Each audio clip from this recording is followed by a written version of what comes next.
My name's Chris Otten. I'm working with Justin on the real-time pricing project, mainly on the dispatch lite side of the project. So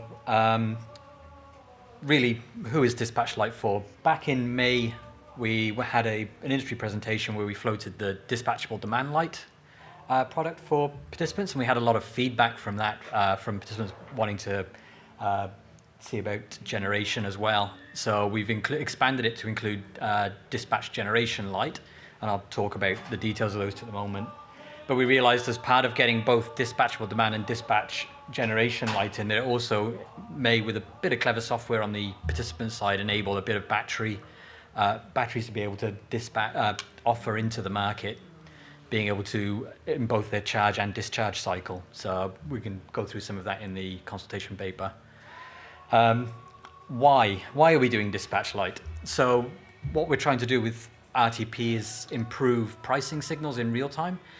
Part of that is getting more information into the schedules to enable people to see the effects of their offers and their plant. At the moment, we have a lot of demand side and generation side. If you look at embedded generation, kind of action behind the GXP, and really that doesn't actually manifest in any way in the schedules until it actually happens. So nobody has a view of what the impact of their action is going to be. So by kind of allowing people to offer into the market and for that information to be accessed by SPD, then we can see better forward-looking schedules. People can optimize their plant looking ahead rather than just reacting to the price they see on the 5-minute schedules. That'll benefit everybody, really. People can make better decisions on committing their units and their plant ahead of time, can make better scheduling if they're demand side on manufacturing. And also, a lot of concern has been raised around sort of sawtooth reactions to 5-minute prices, where someone sees a price going high, they react, and because of an accumulated reaction of smaller plant, you see the price fall, and then either they react again, or there's a kind of, oh, well, I could have stayed on. At least by encouraging people to offer into the schedule, that information can be displayed and you can see the effect of your action. If you put a reliable price signal in there, SPD will take that information and produce a schedule that gives you an even reaction for the half an hour. So part of that around the dispatch lite is allowing smaller participants to become involved in the price setting process for their benefit and for everybody else's benefit. So this is just taken from the consultation paper, just to give you a visual clue of what you're looking for in the paper when you're reading through it. I'm not going to go through the table in detail right now. I'm just going to pull out some summary highlights for each. One thing we are introducing is this dispatch notification. So at the moment, anybody offering into the market, apart from obviously dispatchable demand itself, receives a dispatch instruction through a GenCo, and there are code obligations around times they must acknowledge a dispatch instruction, how they comply with the dispatch instruction. So we've introduced this notification, which is a lower compliance threshold method of responding to a dispatch. As has been mentioned earlier, the system operator is enhancing its dispatch services tool, so GenCo will be disappearing starting July this year and then transitioning off till December 2020. So by then there'll be new systems that allow web services and as well as ICCTP and dedicated links. So there should be lower cost, lower overhead methods of receiving dispatch instructions and offering through WITs. So dispatch notifications, the gate closure for both bids and offers will be 30 minutes. To keep that in line with current embedded generation and embedded generation. Dispatch will be for dispatch services. I've said that'll be upgraded as part of the dispatch services thing. Justin has mentioned that you'll be able to rebid, reoffer in the same trading period. Now that includes if you want to, if you receive a dispatch notification that you don't want to respond to, you can immediately rebid to signal your intent not to comply with that, to follow that dispatch instruction, and that will hold for the following period as well, at which point you'll be able to reoffer again back into the dispatch process. So you'll be keeping yourself out for about an hour if you decide to not comply, and that's really to try and keep some stability in the dispatch process. Transpower will be monitoring that, and there will be a process which we're still working on the details of how often you're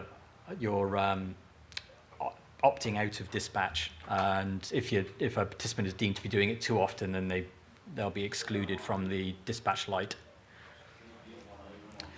Also, the big one really for dispatch notifications, you won't be eligible for constrained on or off payments. That's kind of part of the quid pro quo, really. You're getting a bit more flexibility, you're getting an easier access, but you're not getting the ability to get constrained on-off payments. That's really something for yourself to manage in your offers. So for a dispatch notification purchaser, we're really looking at, as we said, it's about managing your exposure to spot price. You're signaling the maximum price you're willing to pay for your discretionary demand, and allowing SPD to figure out whether it's economic for you to actually use that demand at a particular time. At the moment, it can be a consumer or a retailer, but you've got to be a purchaser from the clearing manager. So you've got there's no scope for a third-party aggregator unless they're a retailer at the moment. Any changes to the code around that are outside the scope of RTP, but it's certainly something, if you have feelings about, to note in the consultation. You've also got to be able to identify and shed the discretionary load in the dispatch period. So you've got to be able to react in time. For a generator, we've used the current code obligations around a dispatch generator. So at the moment, if you're 30 megawatts or more, you must be dispatched. If you're between 10 and 30 megawatts, then it's at the system operator's discretion. And what we're saying here is if you're below 30 megawatts, at the system operator's discretion, you can be included in DG Lite, dispatch generation Lite. It's about simplification of access, keeping it cheaper for the smaller generators. At the moment, we're envisaging the small single megawatt generators can be larger as well, but to keep down that overhead and allow that price discovery to happen. There'll be no additional testing requirements for existing plant, so we won't have to worry about complying with any engineering side requirements. If there's a new plant being commissioned, system operator will use their discretion in any testing that you may need to do. That was it. I told you it was a quickie. So are there any questions on that? Yes, Alan. Thank you. Now, you may have heard up about size limits at the for generation. But for the consumer, for load side? That will be at the discretion of system operator. If there's a security issue or if they need indications, then there might be a load at certain GXPs that may not be, because of its size relative to the GXP, that may cause some security issues. And they may want to see indications for that, which may push it into the full dispatchable demand.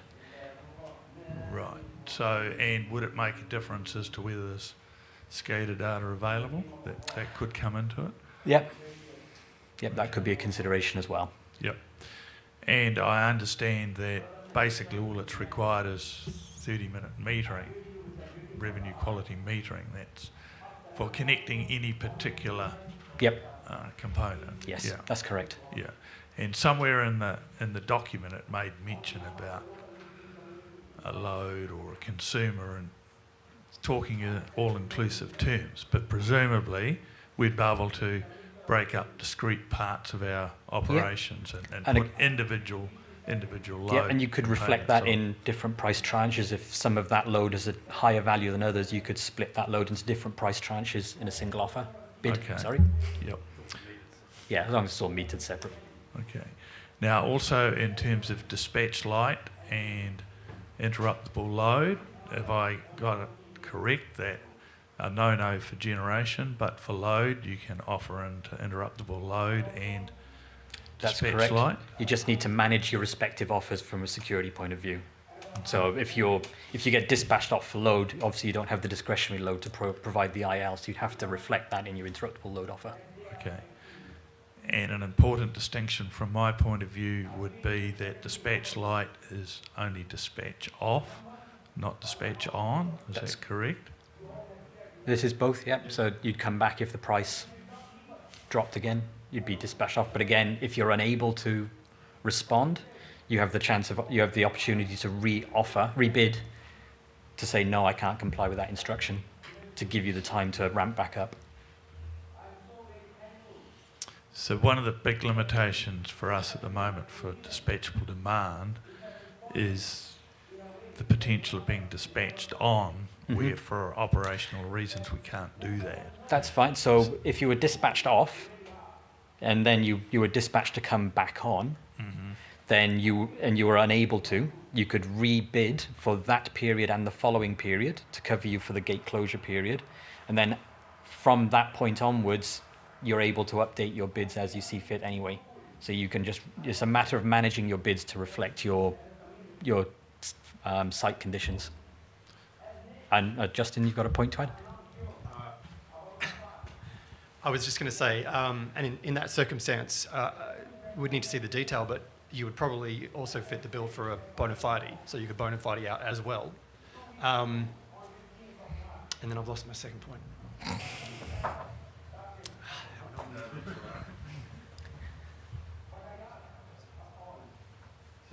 So the important distinction here is between dispatchable demand as currently defined and dispatchable light is much more discretion on the part of the consumer. Yes. With the quid pro quo that you don't get constrained on or off payments to make you whole for. Okay, all right. And I guess more of a general point, you also had up there about to be participating, you must be a consumer or a retailer. A direct purchaser. Direct purchase. Yeah, at the moment under the code as it stands, to be able to bid or offer, you've got to be a participant that purchases or supplies to the clearing manager, to the whole pool. Okay. So you've got to be a direct market participant, or you've got to be, your retailer's got to be doing it on behalf of you. Yeah. So I mean, one of the things we've been banding around in ideas is, for example, a retailer that offers a tariff to a group of consumers, a group of their customers with home management systems. So maybe a little widget that plugs into their fridges that communicates via Wi-Fi, and then that allows some control via the internet for the retailer to manage discretionary load for their retail customers. It's a thought. It may be expensive at the moment, but it's certainly things to be thinking about. Yep, thank you. I remember my other point. I was going to say that so dispatchable demand, the main thing that's changing when we move to real-time pricing, as I said earlier, is that it's moving into the dispatch schedule. But it is also possible to accommodate your circumstances today, in the sense that if you get an instruction to come off, and then you say you can't be told to come back on for a certain amount of time, well, I'm pretty sure that would count as a bona fide. So you would be able to structure your bids to account for that, your real-world operating limitations.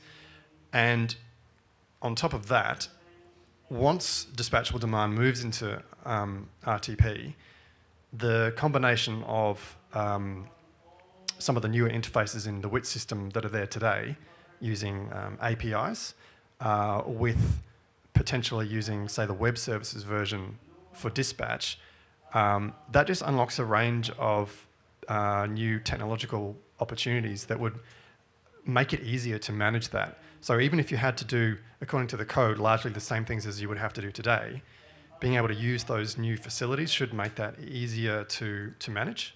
But obviously that would depend on the details of anyone's operation. Yep. Oh, sorry, we've got a web question quickly, then I'll... Yeah, we've got a question here from Alan Holden, two questions. Would non-dispatchable loads need to be separately metered for SCADA, and could GXP load or generator be partly dispatchable? So would it need to be separate? Yes, so the dispatch load, I believe, would have to be separately metered at the moment, is what we're considering. Because you'd have to be able to see the load coming off to be able to be, certainly for compliance for dispatch. And sorry, what was the second part of the question? Could a GXP load or generator be partly dispatchable? Not quite sure on what you mean, but as in partly dispatched for the load, or sorry, can you just clarify that, Alan? I think it just comes down to like separate meters. Yeah, it's metering for the part. So if you're, doesn't have to be the whole load behind the GXP. So part of your site, so the air conditioning system could be on the dispatch as long as it has a separate meter that discreetly identifies that load that's being dispatched. Sorry, I'll just come over here, then I'll come back to you over there. After me, Marianne. Greenville Gaskell New Zealand Wind Energy Association. Look, I'd just like to congratulate the thought that's going into this dispatch lite, because I think it's as we move forward with greater renewables, more intermittency, we're going to need a lot more of this. And I don't understand a lot of the detail, but I guess my question is really, thinking ahead to 2022 when the introduction, it's really important for us to plan for how we harness greater consumer power with electric vehicles, battery storage, all those sorts of things. And they're going to play a really important role in managing the intermittency of other renewables. Yep. And I just wanted to sort of, obviously that's in your thinking with Dispatch Lite, but I guess my question really is about how through this project, which is a really important project, we just ensure that we have captured sort of some of those demands and some of the functionality we're going to need for a world with greater intermittency, and also do it cost effectively, because the risk is that we get an explosion of distribution transmission costs because we haven't actually been efficient in how we use what we've already got.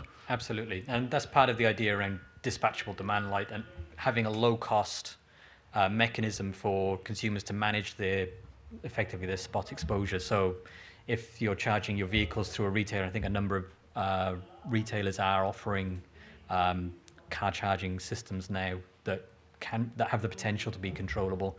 That retailer at the moment is a retailer because of the kind of access to the metering and the information that's needed, and at some point in the future that may change. The retailer could potentially control that charging to the systems to allow DG or whether to act as a generator or as a demand side to work with the system. You've also got what's happening with a lot of solar providers now, where they're aggregating and have control of the in-house batteries, which they've installed. So that's one provider's probably up to about 8 to 10 megawatts already in terms of battery storage capability. So I think it's important that we need to think about how some of that aggregation may happen in potentially a wider context. Absolutely. Actually, if I could just comment on that, there are, of course, other projects within the authority's work program and planned to be added. Only this week, the Market Development Advisory Group received a presentation from the authority, and they're giving consideration to add to their work plan a project that's already on our work program, and that's about new generating technology and facilitating that. In fact, they've suggested at their next meeting they want to have a brainstorm that's facilitated where they're going to think about all of the challenges to facilitate new generation, batteries and other things within our market over the coming years. There was also the idea of a specific project about, I can't remember the exact name, it was sort of like 100% renewables, or barriers to moving towards 100% renewables. And perhaps that target might kind of in future change a wee bit, I guess, with the feedback from the ICCC. But definitely what is happening is a greater proportion of renewables is going to occur through time. So that's a project that may become active quite soon, and that's a fresh perspective, or a fresh piece of work from that perspective as well. So I think there's a number of streams of work within the authority and probably elsewhere which are trying to meet that challenge that you were mentioning. So, But I guess the key is to be able to participate in the market, and that's this project. Well, this project is a really key element of it. Yeah, this will unlock a lot of benefits, I'm sure. But it's not just this. We're thinking about other things. Another related one, while I think of it, is the feedback we got last time about the value of improving forecast prices. This is certainty in real time, but you get added benefit by people having good forecast as well so they can plan. So there's the related work about improving those schedules. One of the key inputs is the system operator's forecast, and it is already doing things, and we may do more there as well. So it really is about a group of things that work together in a fashion that's well coordinated. Do you want to pass the microphone, Tim? Can I just throw my 2 cents as well? Just to support what you've just been saying, and really the idea behind Dispatch Lite is to try and introduce flexibility, just to make it easier because the more disparate distributed resources that we have that we can effectively coordinate, the best we can make use of those existing assets. And so there's, the big picture stuff with real-time pricing is all about actionable prices in real time. Then to try and cement those benefits by making dispatch more flexible. And then I think it's also really quite important, like I said before, that those other, which may seem relatively less important changes, but the fact that we have web services now coming up through the dispatch process and in WITS itself, that unlocks all sorts of stuff that you can do with low-cost, sophisticated software approaches that we really hope will just increase the use of these facilities. And I guess finally, would be very happy if kind of existing participants took up Dispatch Lite, but we also very much have in mind we're trying to build something for the future. So for the things that aren't quite there yet, but we know that are coming, and in ways that we may not necessarily be able to predict. Yes. Hi, Mary Ann Mitchell. I'm representing the Independent Electricity Generators Association, which is a group of investors with small-scale commercial distributed generation. My question's just a point of clarity. Is the Dispatch Lite for generation an opt-in or an opt-out scheme for? It's an opt-in. Yeah. Yeah. Cool. Thank you very much. I think we're...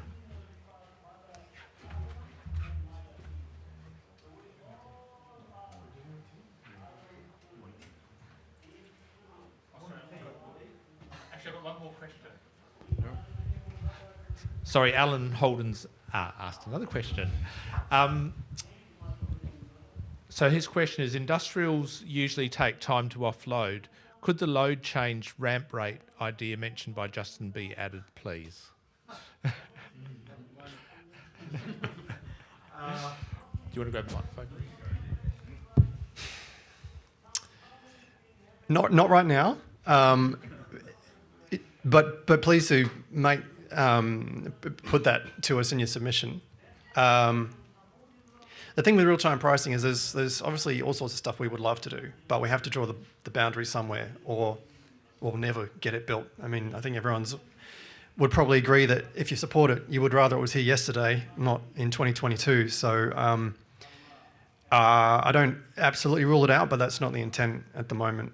Certainly, if it became apparent that was an important limitation, that's something we can look at in the future. But our understanding to date is that there hasn't really been a compelling need to do that. Tim, do you remember, were ramp rates part of the original design for DD? Was that one of the things that we removed with the modified? Not that I recall. Okay. Yeah. Yeah. Put it in the submission and we'll think it through further.